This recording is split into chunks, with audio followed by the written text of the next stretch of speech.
Hello, you're listening to Lockdown Lessons with me, Tasnim. And me, Esther. We're wellbeing practitioners from IAP Services in the South West London and St George's Mental Health NHS Trust. For the past 175 years, our trust has been providing inpatient and community mental health services to its local residents. For all of us, 2020 has been a year like no other. Life has been full of uncertainty, and it's not always been easy to cope. In this podcast series, we'll be talking all about how to take care of our well-being during the current pandemic and beyond. Welcome to Lockdown Lessons.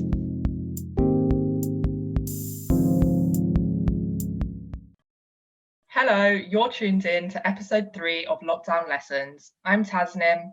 And I'm Esther. Today we're joined by a very special guest, Izzie Kpobie-Mensah, who is an Equality, Diversity and Inclusion Coordinator at University College London and has worked in the NHS since 1994 with over 10 years experience at the South West London St George's Mental Health Trust. Welcome to the show, Izzie. So before we get into the questions, Izzie, we wanted to ask you to share maybe a positive mantra that you live by. My positive mantra is inspiration is everywhere. I caveat that by saying I make jewellery as well as doing some of the other stuff that we will talk about. I'm the person who walks with her jewellery tools in her bag when she's going to work. You know, it'll be something like a ladies' wear, before lockdown on a tube or a train, you'd see somebody and it'd be the most beautiful piece of jewellery. And I'm automatically going to want to recreate that. Might get to my desk, find a paper clip and start molding something or writing down the beads I might use. So that for me is another thing. Or could have an experience during the day that I feel like I need to jot down and why it inspired me or something somebody said. Absolutely love it. And I think a lot of people in lockdown have said, that they're struggling to find that inspiration being everywhere because we've got less external stimulus around us at the moment. How are you finding that? I'm not going to lie, my house doesn't feel like my house at the moment. There's 3 of us here in the house and we're all in different zones. And I guess I make sure I sit near my window. I've got my plants on my window so I can look at them or water them. I also have my jewellery kit. If I need a break, I will pull out the beads and make something.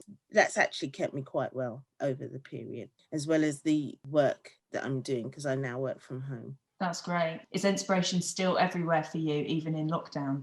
I think so. I mean, I've had lots of reasons not to be happy in lockdown, and I've got just as many, I guess, reasons to smile. The books that I make are getting published. Even things like just being lucky to be at work still, because I know a lot have been furloughed. So I'm very, very grateful. I can't wait for listeners to get to know you more because we've just been so inspired by you already. So you're seeking inspiration everywhere, but you're obviously also giving it out and inspiring others too. You mentioned that you're grateful to be working at the moment. Yeah, as am I, absolutely. And that's currently at UCL as an Equality, Diversity and Inclusion Coordinator. So given the lockdown struggles that we're all aware of, and I'm sure we've all seen a lot in the news about students going back to uni and all of the struggles and strifes around that, from your experience working with them and at the uni, how are students coping with this? How are they coping with working online? What advice have you got for them? I think students are sometimes more resilient than we give them credit for, but this bit above having to be resilient.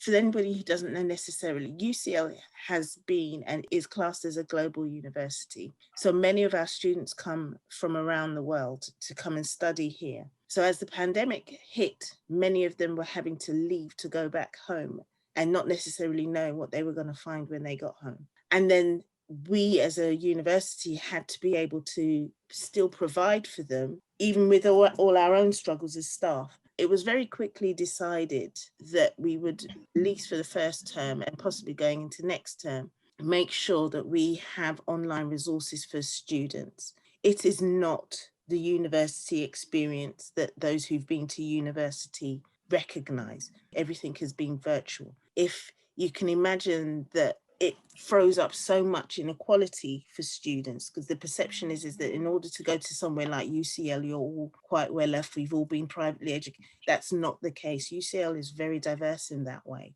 And so for some students, they become carers for parents or siblings. They've also had to become very, very savvy at not having face-to-face. And it can be very isolating for students who even weren't able to go home. And London is great, but London can be very, very difficult if you are having to stay in your flat or student accommodation. For new students, some of them haven't actually had that proper experience. You hear a lot about students being in lockdown. So that idea of going to a freshers' ball, we've had to think about how you join societies, networks, all kinds of things different. We've been quite lucky, and we recently got an open letter from our Students' Union saying thank you for how hard the staff have worked to be able to make it go online, recognise the difficulties and put things in place. Some students don't have computers at home, so they thrive in the university student centre or what have you. I'm working from home because my building's been turned into a teaching space to allow students to come in. We've picked up on things like there's been an increase in domestic violence in some cases. And these, when you think about locking anybody down, are not the first things. COVID is one element. Black Lives Matter happened in the middle of all of this. And it's a lot. Exams and all those things will happen, but the priority is the well-being. That's the UCL's whole motto around this.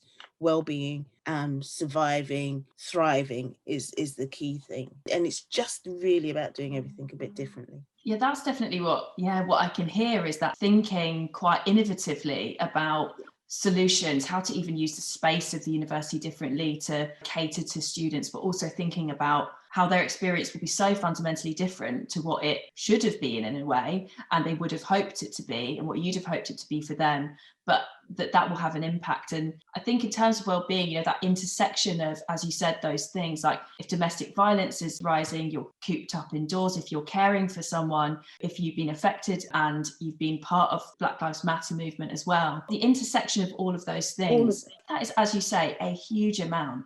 Given the fact that is so much in one go, if anyone's listening that is experiencing the overwhelm that comes with that or is struggling, what would your advice be for them?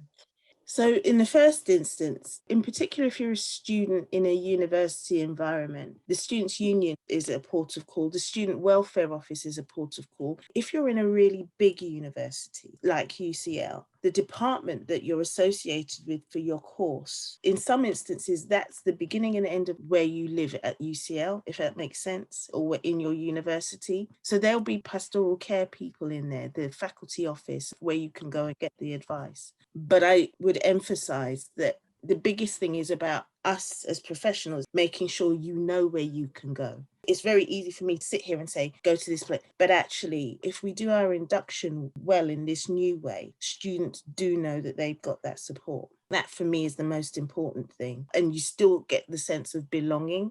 I think that's the hardest thing in the very first term to foster in students, regardless of a pandemic, is that sense of I'm in this new place, I'm away from home. Even if I'm going home every night, I'm still away from home. It's how am I going to belong here and who's going to help me to belong here?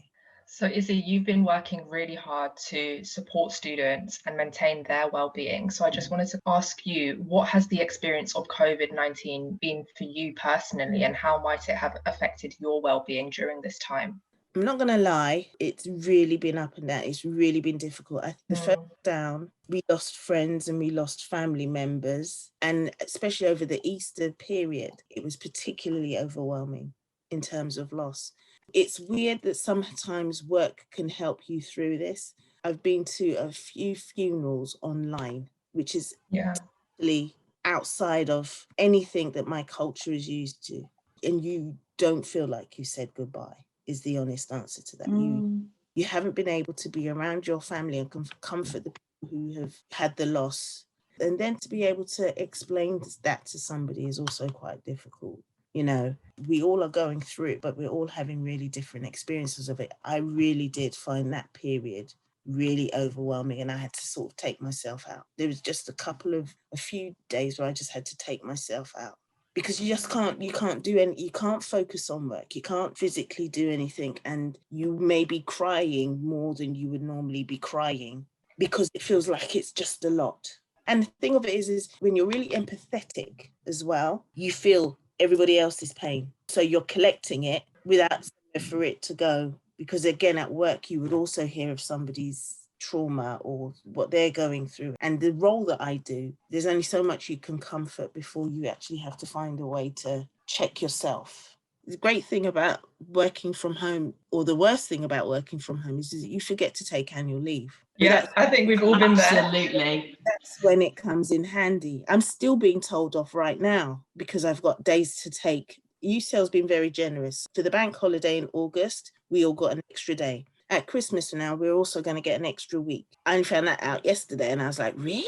And this is part of the well-being. It's the recognition that we are going gung-ho. And if there is a place where we can have a natural break, let's have that. Let's take a step away from the computers. Let's breathe for a minute and then come back a bit refreshed. But sometimes you have to do that yourself rather than somebody seeing that you're falling and crashing. I always say you have to love yourself, but it's very, very hard.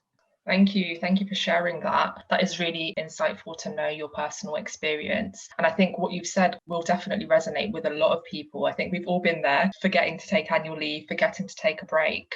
And it is really important because, as you said, well-being, it is something that goes up and down. We're not resilient every day. It fluctuates. And it's really important to take that break when we need it. So definitely a good reminder to us all. Yeah, I completely agree. And I'm so sorry to hear that you had those losses during the pandemic and, you know, not being able to properly say goodbye. That's just the unimaginable, really, because as hard as that is to do, it can also help with our bereavement. And I guess, as you said, putting other people first and how difficult it is to create the space for yourself to go, okay, I'm going to have to look after myself right now. We experience in our job the challenge of prioritizing our own self-care. So how do you find putting yourself first sometimes? It's extremely difficult.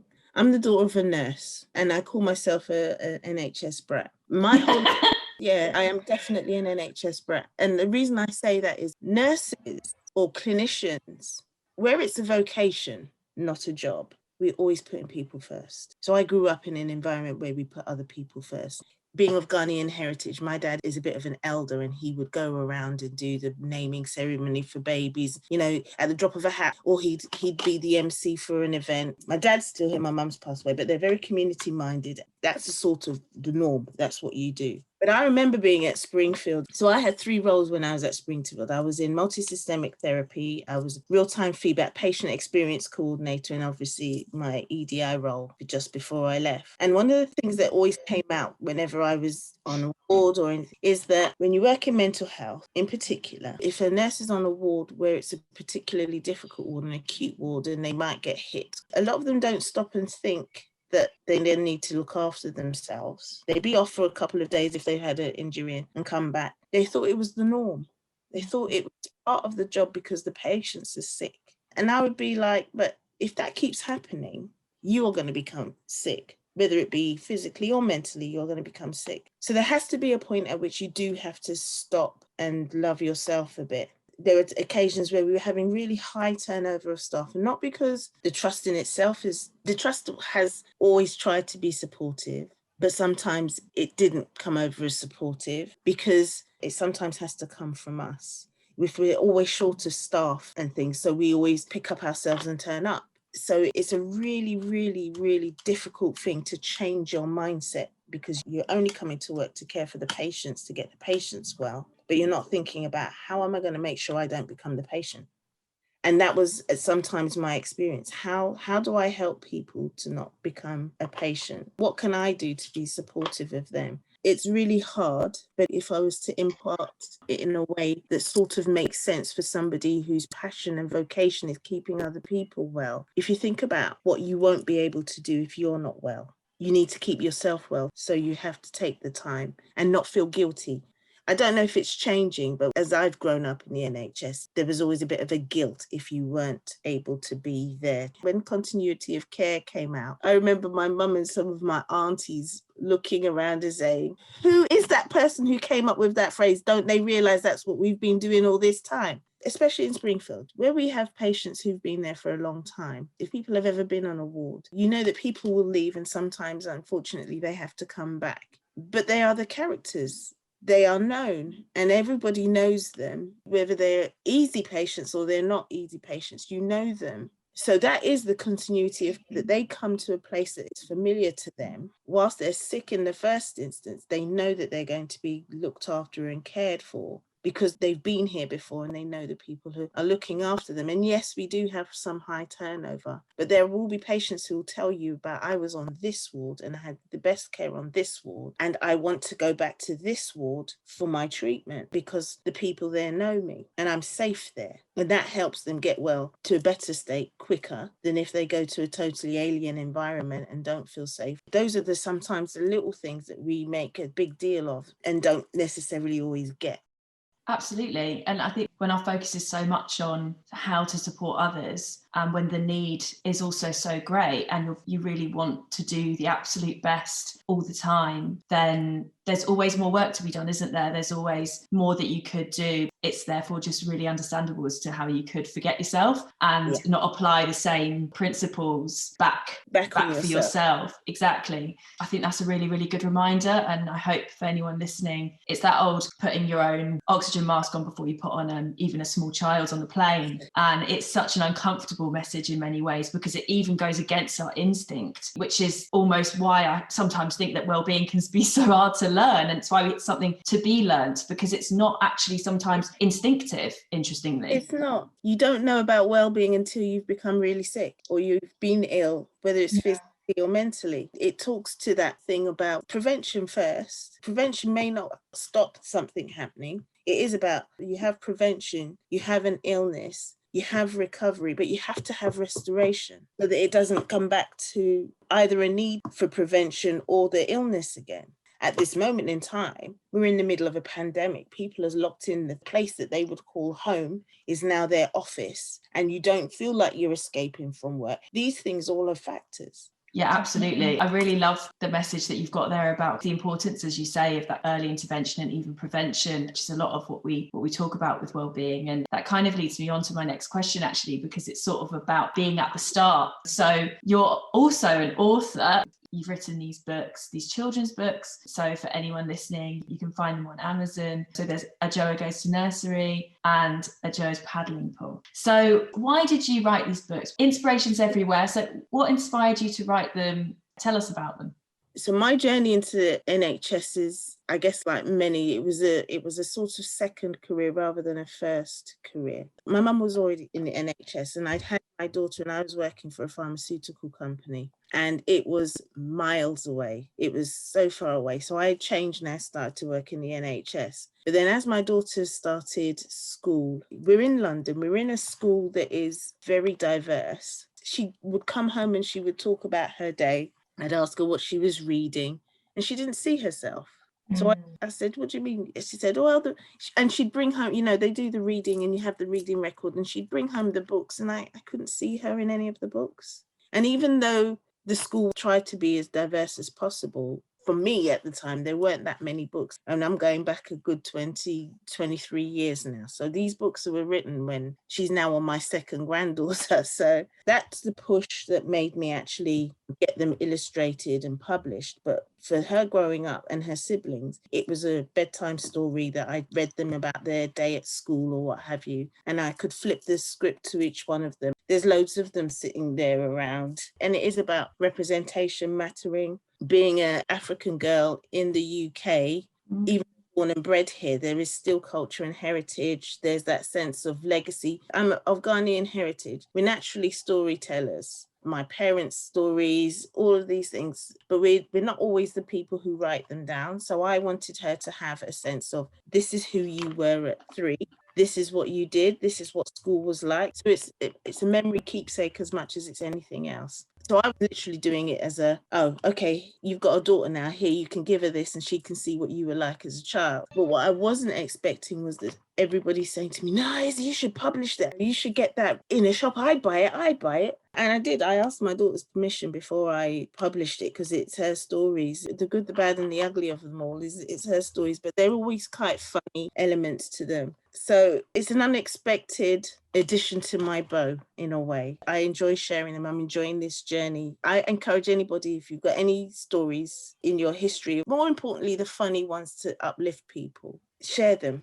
Something that really shocked me this week was an article was in The Guardian, and it broke it down to say that there are more animal characters in children's books than there are Black characters in children's books. And I was like, you what? So I'm one of the 5%. I am self-published. If the publishing houses are out there, please get in touch. Definitely. It'd be nice to get an advance and be able to do this. But, you know, it's taken me so long because I've had to be in a position where I can afford to find an illustrator to bring them to life. And again, that relationship has to be quite special because these are personal books. The characters look like my daughter. There are days when my kids are laughing at my character in the book. And some days it's like, all right, Mum, that might look like you, but I don't know what hairstyle was that kind of thing. What was the hairstyle you had back in the day? Initially, I was quite afraid to put them out there. It's like my husband used to, you do have to sell the jewelry, you know, you do have to sell it. It's not enough to make it. You're not going to wear it. You've got to learn how to sell it. And you have to not be upset if somebody says they don't like it. It's not personal.